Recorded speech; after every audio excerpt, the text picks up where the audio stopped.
እንዴት ናችሁልን? እንደተለመደው ሌላ ለየት ባለና በቆንጆ ድራማ ተመልሰናል። ላይክ በማድረግ ጀምሩ እንላለን። ፊልሙ ሲጀምር ህዋን የምትባል እናትና አባቷ የተፋቱባትና አባቷ ሌላ ሚስት አግብቶ ወደ እሱ ጋር የሚወስዳትን ልጅ እናያለን። እሱም እንጀራ እናትሽን በክብር ማዋራት እንዳለብሽ እንዳትረሽሺ ብሎ ያስጠነቅቃታል። በዛም ሰዓት ሊን የሚባል በሷ እድሜ ያለ ልጅ ሳይክሉን ይዞ ከጎናቸው ይቆምና ይታያሉ። መብራቱ ሲበራም አባቷ መንገዱን ስለዘጋበት ተናዶ ከፊቱ ሲቆምም አባቷ ቢናደድም እሷ ግን ደስ ብሏት ፈገግ ትላለች። ወደ ቤት ደርሰው ምራታቸውን እየበሉ ያለ የምር ይሄን እንደበላ እየጠየከኝ ነው? አለርጂ እንዳለብኝ ረሳኸው እንዴ? ብላው ትሄዳለች። እሱም ተከትሏት እሷን ከማባበል ይልቅ ለሚስቱ ባህሪዋ እንደተበላሸ ማውራቱን ይቀጥላል። ወደ ክፍሏ ተመልሶም በቂ ልብስ እንደያዘ ይጠይቃትም ምን ያደርግልኛል ለትንሽ ቀን አይደለ እንደ የምቆየው ብትለውም እንዳልሆነ ግን ይገባታል። ምክንያቱን ለመጠየቅ ስትሞክር መመለስ ስላልፈለገች ሻትና ብራስሌቷ ተበጥሶ ይወድቃል። እሱ እንደወጣም ለእናቷ መልእክት ለመላክና ለመደወል ብትሞክርም ሳይሳካላት ይቀራል። ጠዋት ላይም ሊን ወደሚሰራበት ጌጣጌጥ መሸጫ ትሄድና ብራስሌቷን ለማሰራት ስትሞክር ጓደኛው ይቀበላታል። ክፍልን ዞር ዞር ብላ ካየች በኋላም የሆነ እስክሪብቶ ውስጥ ታነሳያትና ደንግጦ ሊያስቆማት ሲሞክር ብራስሌቷን የባሰ ይበጥሰዋል። ተናዳም ነገ እሄድበታለሁ፣ አሁን እንዴት ነው ሰርታችሁ የምትጨርሱት? ሊንም ምንም አታስቢ እኔ አፋጥንልሻለሁ ብሎ ያረጋጋታል። ልትወጣ ስትል ግን የሆኑ ድርዮች ይመጡና ጸብ ይነሳል። ድብድቡን እያየች ትዝናና ቆይታም ሰዓት ስለሄደባት ስክሪፕቶን ብራስሌቷን እስካልሰሩት ድረስ እንደማትመልስ የሚናገር መልእክት ትታላቸው ትሄዳለች። አባቷም እናቷ ለሁሌውም እዚሁ እንድትኖር እንደላከቻትና ትምህርት ቤቷንም አዘዋብራት ውጪ እንደሄደች ሲነግራት በጣም ታዝናለች። ለእናቷ ደጋግማ ስትደውልም አንስታ እውነት መሆኑን ስታረጋግጥላት ከልቧ ትካፋለች። ማንም እንደማይወዳት እያሰበች የሆነ ሱቅ ስትቀመጥም ከነሊን ጋር የተጣላው ልጅ አያትና ነገ ሊፈልጋት ሲለም ሊን ያስቆመውና በድጋሚ ጸብ ይጀምራሉ። ሊንም በመስኮቱ ያያትና ውስጥ ገብቶም ብራስሌቱን ነገ ስራልቻለሁ፣ ስክሪፕቶውን ግን በትክክል መያዝ እንዳትረሺ፣ ብታቆየውም ችግር የለም ከዛ ልሂድም ስትለው እንዳዘነች ይገባውና የሚበላ ነገር ሰጥቷት ይወጣል። ወደ ቤት ስትመለስም አባቷ በድጋሚ ቢጮህባትም እሱን ችላ ብላ ክፍሏ ትገባና ስለእናቷ ታስባለች። በነጋታውም አዲሱ ትምህርት ቤቷ ሄዳ ስሟን ስታስተዋውቃቸው ሊን ይመጣል። ትንሽ ከተፋጠጡ በኋላ ወንበሩ ላይ ይቀመጣል። አስተማሪውም ከሱ ጎን ትቀመጥ ያረጋታል። ጓደኛውም አርፍዶ ይገባና እንዳያትም ስክሪፕቶስ ብራስሌቴስ ብለው ሲጨቀጨቁ ሊን ጥሏቸው ይወጣል። ሌላኛው ጓደኛቸው ከሷ ውጪ ሁሉም ተማሪዎች እንደሚፈሯቸው ይነግራታል። ትንሽ ቆይቶም የክላሱ ጎበዝ ልጅ ሙሉ ትምህርት ቤቱን ያስጎበኛታል። ምግብ እየበሉ የሚሆኑ ሴቶች ሌላ ተማሪን ሲያስቸግሩ ታያለች። ልጁም ከነሱ ጋር መነካካት የለብሽም ችግር ፈጣሪ ናቸው። ክፍል ስትመለስም ሊን ህዋን ማለት አንቺ ነሽ? አዎ። ብራስሌቴን ሰራኸው? አዎ። መተሽ መውሰድ ትችያለሽ። በነጋታውም አባቷ ሊቀሰቅሳት ቢሞክርም በሩን ሳትከፍትለት ትቀራለች። ተናዶ ሲሄድም ቀስ ብላ ትወጣና የእንጀራ እናትየው ልጅ ስታገኘው እራሷን ብታስተዋውቀውም እንዳላየ ሆኖ ያልፋታል። ትምህርት ቤት የዳምሊን ያለበት ጣራ ላይ ትወጣና ለአባቷ ደውላም እዚህ እኮ ዶርም ያላቸው ልጆች አሉ ለኔም ለምን አታመቻችልኝም ብትሎም ስላልተስማማ ተናዳ ስልኩን ዘጋዋለች። በድጋሚም እነዛ ሴቶች ልጅቷን ሲያስቸግሯት ታይና የሊንን ስም ተጠቅማ ታስፈራራቸውና የሊን ሌላኛው ጓደኛውም ብራስሌቷን ያስተካክልክላት ልጅ እኮ እኛ ትምህርት ቤት ናት። አውቃለሁ አጠገቤ ነው የምትቀመጠው። ስለ በድንጋጤ ያፈጠበታል። የስፖርት ክላስ ላይም ሁሉም ከሷ ጋር መሆን ሳልፈለጉ ቢሸሸዋትም ክብደቶቹን ተጠቅማ ስፖርቷን ስትሰራ ግን ይገረማሉ። ሊንም ፈገግ ብሎ ይመለከታታል። ማታ ላይም የሰራውን ብራስሌት ሰጣተም ደስ ይላታል። ጓደኞቹ ሲመጡ ልትወጣ ብትነሳም መጀመሪያ ከኛ ጋር አራት ቢ ስላት ግን ደስ ብሏት ትስማማለች። ከበሉ በኋላም ቤቱን እያስጎበኛት ያጎቱ መሆኑን ይነግራታል። ውጭ ላይም የድመቱን ድምፅ ሲሰማም ሊያመጣት ይወጣና ሲመለሰም ህዋንን ተኝታ ያገኛታል። ፎጣ ያለበሳትም ጠጋ ብሎ ሲፈጠባት ትወራጭና በጥፊ ታጮለዋለች። ስትነቃም ደንግጣ መታውህ እንዴ? መቼም ለመጨረሻ ጊዜ መታህ ሰው ምን የደረሰበት መገመት አያቅተኝም። በትክክል መተሽን ፊቴ የቆምሽው ብቸኛዋ ሰው ነሽ ይላትና ፈገግ ይላል። ወዲያው አከራያቸው ሌላ ተከራይ ይዘው መጥተው ብር ካልጨመሩ እንደሚያስወጣቸው ተናግሮ ከአጎቱ ጋር ሲጣላ ይሰማና ሲወጣም ህዋን ተከትላው ይህንን ቤት የተከራዩት እነሱ ሆነው ነው፣ ጣሪያው ያፈሳል፣ በዛ ላይ መናፈሻው ሰው የተቀበረበት ነው የሚመስለው ስትል ሴትዮዋ ፈርታ ትሄዳለች። ሊንም ብሩ እንደሚከፍለው ነግሮ ያባረዋል። ጓደኞቹም የተፈጠረውን ሲሰሙ ከቤተሰቦቻቸው ብር ለመቀበል ቢያስቡም ሊን ግን ይከለክላቸዋል። ወደ ቤት ለመሄድ ሲወጡም ህዋን ቤተሰቦቹን አይጠይቅም እንዴ? ውጭ ናቸው። ስለሱ ግድ ሰጥቷቸው ስለማያውቅ አያዋራቸውም። መንገድ ላይም ጉንፋን ለያዘ ወንድሟ መድኃኒት ትገዛና ትሰጠዋለች። ክፍሏ ገብታ የዶርም ወንበር እንዴት አግኝታ መውጣት እንደምትችል ታስባለች። ሊን የሰራቸውን ጌጦቹ የሸጠ ብር ለማግኘት ቢሞክርም ገዢ ሳያገኝ ይቀራል። ህዋንም የነስታ የራሳቸው የሆነ ዌብሳይት ትገነባላቸውና ስራዎቻቸውን አስተዋውቃ ብዙ ደንበኞችን እንዲያገኙ ታደርጋቸዋለች። ሰዎችም ስራውን ስለወደዱት በአካል እየመጡ ትዕዛዞችን መስጠት ይጀምራሉ። የሆኑ ጥንዶችን መስታወት ውስጥ ያዩትን መግዛት ቢፈልጉም ሊ እንደማይሸጥ ይነግራቸውና ይነድዳሉ። ገጻቸው ላይ መጥፎ አስተያየትን ያስቀምጡባቸዋል። በዚህ ምክንያትም ትርፋቸው ስለቀነሰ ህዋን ተናዳ ለምንድነው ግን የማይሸጥላቸው? ሁሉም ነገር መሸጥ የለበትም እኮ ብሎ ስለደበቃት ተናዳ ጥላው ትወጣለች። በነጋታም ትምህርት ቤት ውስጥ ሲገናኙ ትዘጋዋለች። ጓደኛውም የራሱ ምክንያት እንደሚኖረውና ብራስሌቷንም 3 ምሽት ሙሉ ሳይተኛ እንደሰራላት ሲነግራት ይቅር ልትለው ትወስናለች። ወደ መሸጫው ሲመለሱም እሷ አዲስ ዲዛይኖችን ሲሰራ እሷ ደግሞ ኦንላይን ላይ ያስተዋወቀች ብዙ ደንበኞችን ያገኛሉ። ትርፋቸው ሲጨምርም እየቀለደችበት በሌኔንም ድርሻ እንዳትረሳ በዛ ላይ ድላችንን አክብር እንጂ ትለዋለች። ትንሽ ቆይተው ማስተማሪያቸው ይመጣና ሙሉ ጊዜያቸውን ስራው ላይ አድርገው ትምህርታቸው እንዳይረሱት ያስጠነቅቃቸዋል። በነጋታው አንዱ ጓደኛቸው ፈተናውን ጥሩ ላመጣ ነጻ የትምህርት እድል እንደሚሰጥ ይነግራቸውና የበለጠ ለማጥናት ይነሳሳሉ። ሌላ የክፍላቸው ልጅም ዶርም ለመቆየት የመመዝገቢያው ጊዜ ሊያልቅ እንደሆነ ታስታውሳቸዋለች። በረፍት ሰዓታቸውም የሆኑ ልጆች ህዋ ላይ ሲያሸፉ ሊን ይመለከትና በያዘው ሃይላንድ ይመታቸዋል። ስለ እሷ ምንም ስታወሩ መስማት አልፈልግም ብሏቸውም ይሄዳል። እሷም የጸቡ ምክንያት ስላልገባት ዝም ብላ ታያቸዋለች። ክላስ ሲጨርሱም በመብራት ያማረውን ሱቅ ሊያሳያት ይወስዳትና ከአባቱ ጋር የተነሳን ፎቶ ታየዋለች። ጠዋት ላይም እንደለመደው ያረፍድናም አስተማሪው ጥያቄውን ከመለሰለት በኋላ ያስገባዋል። እሷም ትምህርቱ ላይ ጎበዝ ስለሆነች ልትረዳው ተወስንና የግሩፕ ቻታቸው ላይ ጥያቄዎችን ትልክለታለች። የፈተና ቀን ላይም ቶሎ ሰርቶ ስለተኛ እያሸፈ ይመስላትና ትናደድበታለች። ውጤት ሲመጣ ግን ከሁሉም በልጦ ይገኝና እየቻለ እንዳሸፈባት አስባ ታኮርፈዋለች። ክፍል ገብተው አስተማሪው እሷም ሆነ እሱን ሳይደንቀም የቀርበይም በቃ ጎበዝ እንደሆንኩኝ መደበቅ አልነበረብኝም። ተማሪዎቹም ጉብዝናውን ካዩ በኋላ ጥያቄዎችን ይዘው መሄድ ይጀምራሉ። አስተማሪውን ቢሮ ጠርቷቸውም የሁለታችሁም ውጤት አሪፍ ነው፣ ስኮላሩ ግን ለአንድ ሰው ብቻ ነው ስላችሁ ህዋን ለሰው እንዲፈቀድላት ብላ አሳዛኝ ነው ያለችውን ታሪክ ለሊን መናገር ትጀምራለች። እንደወጡም የልጅነት ጓደኛዋን ታየውና ስለተጠመጠምበታለች። ከሊን ጋራም ታስተዋውቀዋለች። በቀጣዩ ቀንም ለስኮላርሺፑ ታመለክትና ዶርም ለመያዝ ስትሞክር ወላጆቿ ማስፈረም እንዳለባት ይነግራታል። ሊንም በትምህርት ቤቶች መካከል የሚደረገው ውድድር ላይም የህዋን ጓደኛ እንደሚሳተፍ ሲሰማ ይቀናል። ልጅም ትምህርት ቤቷ ድረስ ሄዶ ለምን ወደኛ ትምህርት ቤት አትዘዋወሪም? ማደሪያውን በነጻ እኮ ነው ስላት ማሰብ ትጀምራለች። አስተማሪዎቹ እንዳይለዩትም የሊንን ቅያሪ ሸሚዝ ሰጠዋለች። ሊን ስለ ስኮላርሺፑ ሲሰማና ሸሚዙ እንደለበሰ ሲያየም ንዴቱ ይጨምራል። ውድድሩንም ከጓደኛዋ ጋር ለመሳተፍ ይወስናል።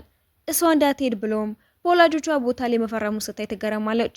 ውድድሩ ሲጀመርም ሊን ሆን ብሎ ይዘገይና ሌሎቹ መድከም ሲጀምሩ እሱ ይቀድማቸዋል። ሆነ የደገፈችው መሆኑን ሳይን ፍጥነት ጨምሮ ጓደኛዋንም ይቀድመዋል። ሲገናኙም እንኳን ደስ ያለህ እና ደግሞ የዶርም ፎርሙን አስገብቻለሁ፣ እኔም ትምህርት ቤቱን ለቅቄ መውጣት አልፈልግም ስትለው ደስ ብሎት ፈገግ ይላል። ቀጣዩ በዓል ስለደረሰም ሁሉም በረፍት ጊዜያቸው ለመዝናናት ሲያቅዱ ሊን ስራው ላይ ለማተኮር ይወስናል። እሷን ብትሆን ማጥናት እንዳለባት ወስና ዶርማ ስትሄደም አባቷ ከስራው ይመለስና ቤት ጠርቷትም እንዴት እኔን ሳታስፈቅጂ ከቤት ትወጫለሽ? ምክንያቱም ይሄ ቤት አይመስለኝም ስትለው ተናዶ በጥፊያ ጭሏታል። ወንድሟም ቢሆን እንዳልተስማሙ ተናግሮ መሄዷን ደግፍላታል። ወደ ዶርም ስትመለስም ሱፐርማርኬት ትገባና ስትታክስ ሊን ይደርስና ፊቷ ላይ ያለውን ጠባሳ ያየው ምን ሆነሽ ነው? መናገር አልፈልግም ግን የምመታው ሰው ያስፈልገኛል። እኔ ያለሁልሽ አይደል እንዴ ታዲያ ምችኛ ስላጥሩ ቡጢ ተቀምሰዋለች። ቁጭ ብለው ያወሩ ይቆዩና ውድድር ማሸኝቷትም ለ2 ቀን ዘና ብንል ብዬ አስቤያለሁ፣ አትመጪም? ደስ ይለኛል እመጣለሁ፣ እንዲያውም ጓደኛዬንም እጠራታለሁ ብላት ሄዳለች። ህዋንም ዶርም እንደገባችም ጓደኛዋ አብራቸው እንድትሄድ ተሳምናታለች። በነጋታም ሁሉም አንድ ላይ ሄዱና ጉዞ ይጀምራሉ።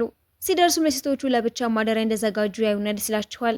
ሲጫወቱ አምሽታውም ሊን ሌሊት የሚበሩትን መብራቶች እንድታይ ወስዳትና በጣም ደስ ይላታል። ይሄ ቦታ ኮከብ ባይኖረው ራሱ ያምራል አይደል? እውነትህን ነው፣ ከአባቴ ጋር የተጣላው ቀን ይህንን ብታሳይ ኖሮ አትመታም ነበር እኮ ትለውና ይሳሳቃሉ። በጠዋትም ከእንቅልፎ ቀስቅሶ ወደ ሆስፒታል ወስዳትና የሚንከባከበውን ዘመዱን ያሳያታል። ሊወጡ ሲሉም ነርሷ በሱ ዕድሜ የሆነ ልጅ ካላየውት ብሎ ሲያስቸግር እንደነበረ ትነግረዋለች። ህዋ ልጁ ማን እንደሆነ ጠይቃው ሊነግራት ሲለም ወንድሟ ይደውላትና ቶሎ ትመለሳለች። ቤት እንደደረሰችም ትልቅ ጸብ ያነሱ ያስመስሉና ሁለቱም ወደ የክፍላቸው ይገባሉ። ለሊንም ደህና መሆኗን እየነገረችው አባቷ ይገባና ዶርም መኖሯን እንደፈቀደላት ይነግራታል። በነጋታውም ህዋን ወደ ጌጣጌጥ ቤቱ ስትሄድ የሚሆነ ሰው ዲዛይኖቹን ሳይተገኘውና ማነህ አንተ? ሊን ስለኔ ያልነገረሽም እንዴ እንዳላትም ሊን ይደርስና መቼ ምንም ሳታፍራ ጉቴን ለማግኘት አልመጣህም አይደል? ቤቱ ያንተ ብቻ አይደለም እኮ በፈለኩ ሰዓት እመጣለሁ ስለው ተናዶ ይዘውና ሊጣሉ ሲሉ ህዋን ታስቆማቸዋለች። እጁ እንደተጎዳ ስታይም ፋርማሲ ሄዳ የሚያስፈልገውን ብትገዛም ጮሁባት ያባራትና በቀጣዩ ቀን እንደለመደችው ተኩርፈዋለች። ጓደኞቹም ልጁ መጥቶ እንደነበረ ሲሰሙ ግልጽ የሆነ ግንኙነታቸውን ባይነግሯትም ጸበኞች መሆናቸውን ግን ያሳውቋታል። ከትምህርት ስትወጣም የሚበላ ነገር ገዝታ ሊን ጋር ስትሄድም ደስ ብሎት ያስገባትና ቁስሉ እንድታከምለት ያደርጋል። ፎቶዎቹን ስትመለከተም ልደቱ መድረሱን አስተውላ ከጓደኞቹ ጋራም እንዴት እንደሚያከብሩለት ታወራለች። በጠዋትም ጓደኛው የጠየቀችውን ፍላሽ ስጣትና ለምንድነው ያጎቱን ቪዲዮ የጠየቅሽኝ? እሱን ስጨርስ ታየዋለህ፣ ስጦታዬ ነው ብላ ታባረዋለች። አጎቱም የልደት ስጦታ ብሎ ሱቁን በእሱ ስም እንዳደረገው ለሊን ሲያሳየው ይገረማል። ጠዋት ላይም ሁሉም በሩ ላይ ሰበሰቡና ከፍተውትም ምን እየሰራችሁ ነው? ውስጥ አትገቡም እንዴ ሲላቸው እንዲዝናኑ ይጠይቁትና መጫወቻ ቦታ ይዘውት ሄደው ሲጫወቱ ያመሻሉ። ሲመለሱም አንድ ላይ ተሰብስበው ማክበራቸውን ይቀጥላሉ። በዛው ሰዓትም ሆስፒታል ያለው ዘመዱ የልብ ምቱ መቆራረጥ ይጀምራል። ሊን ስለ ጉዳዩ እንደሰማም የተቻኮለ ይደርሳል። ሆን የሰራቸውን ቪዲዮ እያየም ማልቀስና የድሮውን ማስታወስ ይጀምራል። ዶክተሮቹም ቀዶ ጥገናው በተሳካ ሁኔታ እንዳለቀ ይነግሩትና ደስ እያለው ልጅ ያለ ዘመዱ ቅርጻ ቅርጽ ያስተምረው ሳድግ ላንተ የሚሆኑ ጌጦችን ሰራልሃለሁ፣ እኔ ደግሞ ሱቁን በስም አደርግልሃለሁ እንዳለው ያስታውሳል። በቀጣዩ ቀንም ለዘመዱ የገባውን ቃል ለማክበርና ጌጡን ለመስራት ብሎ ከክላስ ለቀረ ህዋን ጓደኞቹን ሰብስባ እንዴት ሊከታተሉት እንደሚገባ ይወያያሉ። እነሱም እንደወጡ ደህና መሆኑን አጣርተው ይመለሳሉ። እሷን ብትሆን ድምጿን ሳታሳማ የሚበላ ነገር አስቀምጣለት ትሄዳለች። ጌጡን መስራት አስቸግሮ ተናዶ ሲነሳም ያስቀመጠችለትን ያዩና ደስ ይለዋል። ወደ ሆስፒታል ሲሄድም ጣራው ላይ ተወስደውና ምንም አትጨነቅ አጎቴ ደህና እንደሚሆን እርግጠኛ ነኝ ስትለው ደስ ይለዋል። ከቀናት ልፋት በኋላም ጌጡን ሰርቶ ይጨርሰውና ላጎቱ ይሰጠዋል። ከህዋን ጋር ተደዋውሎ የሚያገኛትና ወደ መዝናኛ ይወስዳታል። ከጎኔ ስለነበርሽ ላመሰግንሽ ፈልጋለሁ፣ ብዙ ደስ የሚሉ ነገሮች እናያለን ብሎ ይዘዋት ይገባና የተለያዩ ጨዋታዎችን ይጫወታሉ። የምትፈልገውን አሻንጉሊትም ፊኛዎቹን በሙሉ አፈንድቶ እንድትወስድ ይረዳትና መጫወታቸውን ይቀጥላሉ። በቀጣዩ ቀንም ትምህርት ቤት ሲሄዱም የወላጆች ስብሰባ እንደሆነ ይነግራቸውና ሁለቱም ያኮርፋሉ። ህዋንም እናቷን በማየቷ ግራ ተጋብታ ደርቃ ትቀራለች። አባትሽ ነው ዶርም እንድትኖር ይላከሽ? ራሴ ነኝ፣ ግን የተጨነቅሽልኝ አታስመሲ፣ ጥለሽኝ እንዴት ረሳሽው እንዴ ብትላትም እናቷ ዶርም ድረስ ትከተላትና እቃውን ይዛ እንድትመለስ ታረጋታለች። አባቷንም ልጁን መጠበቅ ባለመቻሉ ትጮህበታለች። ህዋን እናቷ ድርጅቷ ውስጥ ችግር ስለገጠማት ትታትን ሄደ ስትሰማ ማናችሁም አትወዱኝም አይደለ እንደ ሸክም ነው የምታዩኝ ብላ ትወጣለች። ቀኑን ሙሉም ስትናገረችው ነገር ስታሰብ ትቆይና ሊን ጋር ሄዳ የተፈጠረውን ስትነግረው አትጨነቂ፣ ሁሉም ደህና ይሆናል፣ በዛ ላይ የምታዋሪው ሰው ከፈለግሽ እኔ ከጎንሽ ሆናለሁ ብሎ ህጻናትና ወደ ዶርም ሲወስዳትም ስተዘጋ በአጥር ያዘልላታል። ክፍሏ እንደገባችም እናቷ በዓሉን አንድ ላይ እንዲያከብሩ ትጋብዛታለች። በነጋታም ከሊን ጋር ይገናኙና አዲሱን ዓመት አንድ ላይ ለመጀመር ቃል ይገባባሉ። ማታ ከእናቷ ጋር የቤተሰብ ራት እየበሉም ቀጠሯን አስታውሳ ሰበብ ፈጥራ ትወጣና ከሊን ጋር የተቀጣጠሩበት ቦታ ለአዲሱ ዓመት ደቂቃዎች ሲቀሩትም ተገናኝተው መልካም ምኞታቸውን ይገላለጻሉ። እርጅቶቹን እያዩም ደስ ይላቸዋል። እናቷም ራቱን ጨርሳ ስትወጣም ከሊን ጋር ታያትና ስትመለስ ጠብቃ ይህን ሴምስተር ብቻ ነው እዚህ የምትቆዩ፣ መልሼ ወስድሻለሁ። እንዴ እኔ ግን መሄድ እኮ አልፈልግም ትላትና አባቷንም እንዳትሄድ እንዲረዳት ብትጠይቀውም ምንም ማድረግ ሳይችል ይቀራል። ፈተናዎቿን እንደጨረሰች እቃዋን መሰብሰብ ትጀምራለች። ውጤት ሲመጣም የሷም ሆነ የሊን ዝቅተኛ ይሆናል። ክፍል ተመልሳም ሊንን እያስታወሰች አንዱ መጽሐፍ ከራሷ ጋር ትይዘዋለች። አስተማሪውም ልትዘዋወር እንደሆነ ሲናገር ጓደኞቻቸው ሊን ለመጨረሻ ጊዜ እንዳያት ብለው ቢደውሉለትም አጎቱ ጋር ስለነበረ ሳያዩ ይቀራል። እንደወጣም ወደ ሰው ጋር ቢሄድም ሳይደርስባት ይቀራል። ህዋን ደረሰች። ስልኳን ሰክታ ልታዋራው ብትሞክርም እናቷ ተቀማትና አዲሱ ትምህርት ቤት ስልክ አይፈቀድም፣ በዛ ላይ ውጤትሽን ማሻሻል ላይ ብታተኩር ይሻልሻል ትላትና በጣም ትከፋለች። የሊን አጎትም ህይወቱ ያልፋል። እሷም ቁጥሩን እያቀየረች ብትሞክርም ትክክለኛውን ማግኘት ያቅታታል። እሱም ከጓደኞቹ ጋራ በመሆን መቃብሩን ለማየት ይሄዳል። አባቱም ከውጭ ይመለስና ለጊዜው ስቁን ዘግተ ትምህርት ላይ ተኩር፣ አጎትም ቢሆን እሱ እንደሚፈልግ እርግጠኛ ነኝ ይለውና ይስማማል። የፈተናቸው ቀን ሲደርስም ሁለቱም በጥሩ ሁኔታ ይመልሱና ከፍተኛ ውጤት ያመጣሉ። እናቷም ደስ እያላት ትልቅ የሚባል ዩኒቨርሲቲ ታስገባታለች። ጓደኛዋም ህልሟን መከተል እንዳለባት ይመክራትና የምትፈልገውን ፊልድ ትመርጣለች። እናቷ ይህንን ስትሰማ ብትናደደም እማዬ ይህ እኮ የኔ ህይወት ነው፣ ማድረግ የምፈልገውን ነገር እኔ በመርጥ ይሻላል ብላት ወደ ሊን ከተማ ትመለስና እንደሱ የለበሰለች ስታይ እሱም መስሏ ትጓጓለች። ስልኳን ስትከፍተውም ሊን አመቱን ሙሉ የላከላትን መልእክት ታየዋለች። እሱም ዩኒቨርሲቲ እንደደረሰ ጓደኛው ደውሎ ህዋን ወደ ከተማው መመለሷን ይነግረዋል። ዶርሟን አጣርታ ስትወጣም ኃይለኛ ዝናብ መጣል ጀምሯል። ሻንጣዋን ማምልጧት ሄድና ስትከተለው ሊን አይቶ ያስቆምላትና ሲያስጠልላት ደስ ይላታል። አንድ ላይ ወደ ህንጻው ሲገቡ አንድ ላይ እንደምንማር ቃል ስለገባሁ ነው የመጣሁት፣ እኔ ባላልፍስ ኖሮ እንደምታልፍ እርግጠኛ ነበርኩ። እሱም ያንን ሁሉ ጊዜ ምንም መልስ ባለማስጠቷ አኩርፎ ስለነበረ ቀዝቀዝ ይልባታል። ወደ ዶርም ስትገባም ጓደኛዋን በማየቷ ደስ ይላታል። ሌላኛው የዶርማቸው ልጅም የፊልም ትኬት እንዳላት ተናግራ ስትሰጣቸው ጓደኛዋ ስለማይመቻት ከሊን ጋር ለመሄድ ተወስንና ቢገናኙም በድጋሜ ሳያወሩ ይለያያሉ። በቀጣዩ ቀንም የምትወደው ምግብ ገዝቼልሃለሁ፣ እባክህ እንታረቅ፣ በቀላሉ ይቅር አልልሽም ግን እድል ሰጥሻለሁ ይላትና እሷን በተደጋጋሚ መልእክት እያላከች ይቅር እንዲላት ትጨቀጭቀዋለች። ማታ ላይም የዶርሟ ልጅ ያዘጋጀችው ፓርቲ ላይ ትሄድና ትደውልታለች። ሱቁ እንደምጠብቀው ስትነግረውም ደህና አለመሆኗን አይቶ የተጣደፈ ይሄዳል። እንደደረሰም ይቅርታ ጠይቀውና የተፈጠረውን በሙሉ በዝርዝር ነግረውም በጣም ናፍቀኝ ነበር ብላ ስታቅፈው እኔም ናፍቀሽ ነበር ይቅር በይ ልረዳሽ አልቻልኩም ብሎ ያቅፋታል።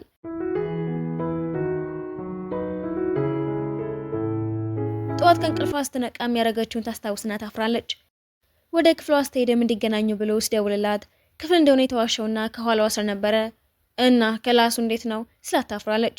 ይቅርታ ግን መሄድ አለብኝ፣ ላዋራሽ ነበር የመጣሁት ግን ችግር የለውም፣ ይህንን ጠጪ፣ ከትናንትና ሁኔታሽ በኋላ ይረዳሻል። ትናንትና መጥፎ ነገር አላረኩም አይደለ? አትጨነቂ፣ ምንም አላረግሽም፣ ለሌላ ጊዜሽ ግን ለመደበቅ ሌላ ቦታ ምረጪ ብሎ ሲያሽፍባት እያፈረች ትሄዳለች። ምሳ ስትበላም ጓደኞቿ ሌላ ፍቅረኛ ከያዘ ምን እንደምታረግ ጠይቋትም ምንም አይመስለኝም፣ እንዲያም ደስታውን ለማክበር ርችት ተኩስላት ነበረ ትላቸዋለች። ሊልም ከጀርባቸው ሆኖ ያለችውን ሲሰማ ይነድዳል። ዶርማ ተመልሳ ማን እንደሚድብ ጠይቀውም ምንም መልስ ሳይሰጣት ይቀራል። ጠዋት ቁርስ ለመብላት ስትወጣም ዳቦ ለመጨመር ትሄድና ውስጥ ያየችው ልጅ ሊን መስሎ ስታፈጥበት ሊን ከኋላዋ ይመጣና ምን ነው ልጁን ወደሽዋል እንዴ ሳትደንግጣ ትደናብራለች። ቁርሱን ከበላ በኋላም ወደ ጓደኞቿ ጋር ትመለስና ስለ ባስኬትቦል ጨዋታ ሲያወሩ ስትሰማም ሊን እንዳለበት ስለምታውቅ ተዘጋጅታ ትሄዳለች። እሱም እንዳያት ትኩረቱን በሙሉ ሰው ላይ ያደረገውና ጃኬቱን እየሰጣትም ዛሬ ማን እንደምትደግፊ ለማየት ብቻ ብዬ ነው እዚህ ውድድር ውስጥ የገባሁት ይላትና ጨዋታው ይጀምራል። እሷም የራሷን ዲፓርትመንት ልጆች ትታ እሱን ትደግፈዋለች። ጨዋታውን ካሸነፉ በኋላ በቴክስት ምሳ እንዲበሉ ይጋብዛታል። በቀጣዩ ቀንም ከጓደኞቿ ጋር ስትወጣ ሊን ለክላሱ ልጅ ብራስሌት ሲያስር ታየውና ትቀናለች። ዶርም ተመልሳም ለምን እንዳደረገው ጠይቃው ጮሃ በስልኩን ትዘጋበታለች። ብዙ መልእክት ከላከላት በኋላም ታገኘው ተስማምታ ትወርዳለች። የሚሄዱበት እንዳለ ነግሯትም ባስ ውስጥ ይገቡና እንደ ድሯቸው ኤርፎናቸውን ሰክተው ፈገግ እያሉ መንገዳቸውን ይቀጥላሉ። ወርደው የድሮ ትምህርት ቤታቸው ወስዳትና በአጥር ገብተውም ሁሌም የሚቀመጡበት ቦታ ሄዳሉ። ታውቃለህ ከዚህ ከሄድኩኝ ጀምሮ ይሄ ቦታ ሁሌም ይናፍቀኝ ነበር፣ አንተን ሳገኝህም እንደምልህን ለማመድ ነበር። እሱም ከሊቷ ጋራ ምንም እንደሌለው ያስረዳትና ርችት መተኮስ ሲጀምሩ እጇን ይዘዋት በጣም እንደናፈቀችው ነግራትና ፍቅራቸውን ይገላለጻሉ። ከዛ እንደተመለሱም ዶርሟ ገብታ ፍቅረኛዋ መሆኑን ልትነግራቸው ብትቸኩለም ጓደኛዋ ከፍቅረኛዋ ጋር ተጣልታ ስታለቅስ ታያትና ዜናው ለማዘግየት ወስና ለሊን ትደውለታለች። እሱም ለትንሽ ጊዜ ከሆነ ችግር የለውም። በቀጣዩ ቀንም ከጓደኞቿ ጋር ተደብቀው ይገናኙና እስከ መቼ ነው እዚህ ምን እንደባበቀው ትንሽ ጊዜ ብቻ ነው ብላ ታሳመነው ትሞክራለች። ብዙም ሳይቆይ ግን እሱ ዲፓርትመንት ያለችው ልጅ ፍቅረኛው እንደሆነች ማወራት ይጀምራል። ይህንን ያዩት ጓደኞቿም እሱን ለማስቀናት ብለው የሙዚቃ ዝግጅቱ ላይ እንድትሳተፍ ያደርጓትና ከወንዶቹ ጋር ፎቶ አንስተው ሲለቁ ይህን ተንኮላቸው ስለገባው እየሳቀ ይዝናናል። ዝግጅቱ ካለቀ በኋላም ሊን የተኩስ ቡድን አልቀላቀለም ማለቱን ትሰማና አግኝታው ምክንያት ውስጥ አይቀበም አጎቴ ነበር ከልጅነቴ ጀምሮ ተኩስ ያስተማረኝ፣ እናም ምርጥ መባል ሆኜ ነበር። ከሰው ደጋ በኋላ ግን ተወዳድሬ አይለቅም፣ ለማሰብ ራሱ አልፈልግም። በቀጣዩ ቀንም ለጓደኞቻቸው ስግኝታቸው ለመናገር ይወስኑና ይቀጥሯቸዋል። ጓደኞቻቸውን በሰሙት ነገር ተገርመው አፋቸውን ከፍተው ይቀራሉ። በሁኔታው ተገርመው እየሳቁ ይቆዩና አብረው በመሆናቸው ደስ እንዳላቸው ይነግሯቸዋል። ወደ ዶርሟ ስትመለስም አባቷ ከመጣች ጀምሮ ልታየው ባለመሄዷ ተናዶ ይቆጣትና እንደምትሄድ ቃል ትገባልታለች። በነጋታውም ልታገኘው ስትሄድም ጓደኛው አብሮት ስለነበረ ውጤቷና ውበቷን አድርቀው ከልጁ ጋር ሊያስተዋውቃት ሲሞክር ነገሩ ወዴት እየሄደ እንደሆነ ስለገባት ግን እኔ እኮ ፍቅረኛ አለኝ ትላቸውና ታስደነግጣቸዋለች። ሰውየው ግን ተስፋ ስላልቆረጠ ምን ችግር አለው ታዲያ ጓደኛ ትሆናላችሁ። እየተጣደፈች ስትወጣም ሊንን በማየቷ ደስ ይላታል። አንድ ላይ ወግ ሲያደርገውም እጇን ለመያዝ ቢሞክርም ሳይሳካለት ይቀራል። ሁዋንም ወደ ተኩስ ውድድሩ እንዲመለስ ስለምትፈልግ ከጓደኛው ጋር ታወራለች። ስትመለስም ሊን ቤቱ እንድትመጣ ይጋብዛትና ትስማማለች። ስትሄድም እሱ ምግብ እስኪሰራ ቤቱን እያየችው ትቆይና በተኩስ ውድድር ያገኛቸውን ሽልማቶች ታያለች። ጓደኛው ሲመጣም ተኩስ ያቆመው በአጎቱ ምክንያት ብቻ መሆኑን ታረጋግጥለትና እራታቸውን እየበሉ ጥሩ ጊዜ ያሳልፋሉ። ወደ ጌጣጌጥ ሱቁም ሄዱና መገናኛ ምክንያታቸው እሱ እንደሆነ እያስታወሱ በድጋሚ ሊከፍቱት ስለፈለጉ ጓደኞቻቸውን ጠርታ መወያየት ጀምራሉ። ነገሮችን ለማስተካከል ሲሞክሩም ህዋን የብር ጌታይና መልሳ ታስቀምጠዋለች። አጎቱ ቤት ይመጣ የነበረው ልጅም ቤተሰቦቹ ከጎኑ ባለመሆናቸው የሰፈሩ ልጆች ሲያስቸግሩት አጎቴ የሚለው ሰው ከጎኑ እንደሆነ ያስታውሳል። በነጋታውም ሱቁን ለመክፈት ስራ ይጀምራሉ። ያ ዘመዱም ተመልሶ ይመጣና ሊንም ለአጎቴ ሞት ምክንያት የሆንከው አንተ ነህ ብሎ ይገፈትረዋል። እሱ ከሄደ በኋላም ለህዋን ልጅ ያለ ወላጆቼ ለስራ መሄድ ስለነበረባቸው ነው እኔን አጎቴ ጋር ያስቀመጡኝ። ግን እዚህ ከነበረው ልጅ ጋር መስማማት አልቻልንም። ሁሌም እንጣላ ነበር። አጎቴም የተኩስ ችሎታዬን አይተው እንድለማመድና ውድድር ላይ እንድሳተፍ አደረገኝ። አሸንፌ ለሀገሪቷ እንዲወዳደር ስመረጥም ደስ ብሎት ነበር። የመጨረሻ ውድድሬን እንዳይሳጣድፈው ነበር አደጋው የደረሰበት የመሰለኝ። ስልኩን ሳየው ግን ልጁ የላኩለትን ሜሴጆች በሙሉ እንዳጠፋቸው ደረስኩበትና ለምን እንዳደረገው ውስጥ ጠይቀው በመጨረሻው ሰዓት በማወቁና ወደ እኔ ሊመጣ በመሞከሩ አደጋው ስለደረሰ የኔ ጥፋት መሆኑን ደጋግሞ ነግሮኝ ተጣላን። ከዛ በኋላ እኔም ወደ ውድድሩ መመለስ አልፈለኩም ይላትና እሷም ጣጽናናውና ስቁን አሳድገው አጎቱን መካስ እንዳለባቸው ትወስናለች። ትምህርት ቤት ያየችውን የማስታወቂያ ውድድር አስታውሳም ተሳትፎ ስቁ ማስፋፊያ ብር መሸለም እንደሚችሉም ታቅዳለች። ሁዋንም የተኩስ ቡድኑን ከሚመራው ልጅ ጋር ታወራና ሊንን አጎትም እኮ በሱ ምክንያት የምትወደውን ነገር በማቆምህ ደስ አይለውም፣ መመለስ ይኖርብሃል። ወደ አጎቱ የትውልድ ቦታ ሄደውም ድሮ የሰራቸውን ጌጦች ለመሰብሰብ ይወስናሉ። እንደደረሱም ሁዋን የያዘው ክፍል ውስጥም የአይጥ ድምፅ ስለሰማች ፈርታ ትፈልጋቸዋለች። ሊንም እንደምትፈራ ስላገባው ክፍሏ ሄድና አንቺ አረፈ በይ እኔ እዚሁ እየጠበኩሽ እሰራለሁ ይላትና ትንሽ ቆይታ እንቅልፍ ይወስዳትና ሊን እያያት ፈገግ ይላል። በነጋታው ሙድ አጎቴ ድሮ ቤት ሄድና የሚፈልጉትን በሙሉ ሰብስበው ይመልሳሉ። ሁዋንም ውድድሩ ላይ ፕሬዘንቴሽኗን ደስ በሚል መልኩ ታቀርበውና ማሸነፍ ባችሉም የሚዘጋጀው ባዛር ላይ እንዲሳተፉ ይፈቅድላቸዋል። ሊንም ያጎቱን ዲዛይኑ ሲመለከተም ለእሱ ብሎ የሰራውን ዲዛይን ያየዋል። ሁዋንም ይሄ ጌጥ እኮ ሳጥን ውስጥ ነበረ ትለውና ከፍቶ ሲመለከተው ውስጡ ፍላሽ ያገኛል። ሲከፍተው ማጎቱ ሁሌም ህልሙ እንዲከተል እየመከረ የቀረጸውን ቪዲዮ ያይና እያለቀሰ ሁሉም ነገር እንዲሳካ ስለረዳሽኝ አመሰግናለሁ ብሎ ያቅፋታል። ወደ ተኩስ ቡድኑም ለመቀላቀል እሱ ይመለሳል። ለብዙ ጊዜ ከልምምድ ስለራቀ ግን እንደ ድሮ ለመሆን ይቸግራል። ባልደረቦቹ ችሎታው እንደጠፋ ሲናገሩ ሁዋን ግን ከጎን ሆና እንደለመደችው ትደግፈዋለች። ልምምድ ሳይረግም እየቀረጸ ታበረታተዋለች። እሱም ድጋፏን መና ላለማድረግ ብሎ ልምምዱን በደንብ ይቀጥላል። የፈተናው ቀን ሲደርስም ጓደኞቹ በሙሉ ሊደግፉት ይሰበሰባሉ። እሱም የድሮ ችሎታውን መልሶ ሁሉንም ኢላማዎቹን ይመታና ወደ ቡድኑ ይቀላቀላል። ሁዋንም በዚህ ደስ ስላላት ጉንጩን ትስመውና ወደ ድርሟ ትመልሳለች። በቀጣዮቹ ቀናትም ልምምዱን ይቀጥልና አሪፍ ከሚባለው ተኳሽ ጋር ያለውን ርቀት ወደ አንድ ዝቅ ያደርገዋል። ሁዋንም እንደለመደችው ልታበረታታው ትሄድና ለመብላት ይወጣሉ። እናቷ ወደ ቤት እንድትመጣ ስትነግራትም እንዳለፈው ጊዜ እንዳይጠፋፉ ስለፈራ ሌላ ተቀያሪ ስልክ ሰጣትና አቅፎ ይሰነባብታታል። እንደደረሰችም እናቷ ውጭ ሄዳ እንድትማር ሳዘጋጀችላት እድል እያወራቻት ሊን ይደውላል። እናቷም በሱ ምክንያት ነው አይደለም ምንም ማድረግ የማትፈልጊው ህይወትሽ ልታበላሽ ነው እንዴ? እማዬ የማደርገውን አውቃለሁ። ሁሌም ምርጫዎቼ ውስጥ መግባት አይጠበቅብሽም እና ደግሞ ልክ ነሽ፣ በጣም ወደዋለሁ ትልና ልጅ እያለች የሰጠቻትን ብራስሌት መልሳላት ትወጣለች። ሊንም የተፈጠረውን ሲሰማ ይቀበላት ሄድና እንዳየችው ዘላ ታቅፈዋለች። ቤቱ ወስዷትም አልጋውን ይለቅላትና ጸጉሯን አድርቆ ያስተኛታል። በነጋታውም ወደ ልምምዱ ሲመለስም ትንሽ ደቂቃ ስላረፈደ አሰልጣኙ ይቀጠዋል። ህዋንም እናቷ የላከችው ሰው የምትላትን ሰምታ ትምህርቷን ውጪ እንድትጨርስ ሊያሳምናት ቢሞክርም ሳይሳካላት ይቀራል። እናቷ ምጥ እንዳለባትና በአስቸኳይ ቀዶ ጥገና እንድታደርግ ይነግራታል። ሊን ልምምዱ ላይ ባሳየው ዝቅተኛ ነጥብ ምክንያት ሁሉም እንደማያልፉ እርግጠኛ ቢሆኑም ውድድሩ ሲደረግ ግን ያሸንፍን ያስደምማቸዋል። የህዋን እናትም ህመሙ ይብስባትና ሆስፒታል ውስጥ ትገባለች። ህዋን ተጨንቃ ቀዶ ጥገናው እንድታደርግ ስጠይቃትም ከሊን ጋር እንድትለያይ ትነግራታለች። እሱም ካለበት ሆኖ በየቀኑ እየደወለ ያዋራታል። የእናቷ ዶክተርም እናትሽ በቶሎ ቀዶ ጥገናውን የማታረግ ከሆነ አስጊ ደረጃ ላይ ነው የምትደርሰው ስላት ክፍሏ ትሄድና እሺ በቃ ከሊን ጋር ለመለያየት ፈቃደኛ ነኝ ትላትና ስልክ ሲደውላትም አልነሳ ስላለችው ወንድሟ ጋር ይደውልና እናቷ ስላለችበት ሁኔታ ስለተረዳ አሰልጣኙን ለምኑ ለትንሽ ሰዓት እንዲፈቅድለት ያሳምነዋል። እናቷም አባትየው መታመሟ እንደሰማ አስታውቀም ህዋን ላይ ተናዳ ትጮህባትና ከክፍሉ ታስወጣታለች። ህዋን እንደወጣችም ሊን ስታየው ደስ ብሏት ታቅፈውና የተፈጠረውን በሙሉ ትነግረዋለች። እንቅልፍ ሲወስዳትም ጃኬቱን አውልቆ ያደርግላትና እናትየው ከክፍሏ ስትወጣ ታያቸውና ልጄ እንድትተዋት ፈልጋለሁ ብትለውም እንደማይስማማና እሷንም ቢሆን ማጣት እንደማትፈልግ ብራስሌቱን ስታሰራም እንዳየ ያብራራላታል። በነጋታም ሊን ውድድሩን ለማየት ሲሄድም የእሷ እናት ደግሞ ሰርጀሪውን ለማድረግ ተስማምታ ትገባለች። ሊን ሲያሸንፍም የእናቷ ሰርጀሪ በሰላም መጠናቀቁን ትሰማና በጣም ደስ ይላታል። ሊን ሜዳሊያውን ከተሸለመ በኋላም ሊያያት ሄድና ውጭ የጠበቃት እንቅልፍ ይወስደዋል። እንዳየችው አንገቱን ትከሻዋ ላይ ታስደግፈውና አንድ ላይ ይተኛሉ። በነጋታም ዘና ለማለት ይወጣሉ። በቀጣዮቹ ጊዜያትን ብዙ ውድድሮችን ስላሸነፈ አብሮት መስራት የሚፈልጉ ሰዎች እየበዙ ይሄዳሉ። ሀገሪቷን ወክሎም እንዲወዳደር ይመረጣል። እናቷም ያሰለፉትን በሙሉ ካየች በኋላ አብሮ እንዲሆኑ ትፈቅድላቸዋለች። ሁሉም ተመርቀው እነ ህዋን ደግሞ አንድ ላይ ለመኖር ሲወስኑ እያሳየን ፊልሙ ይጠናቀቃል።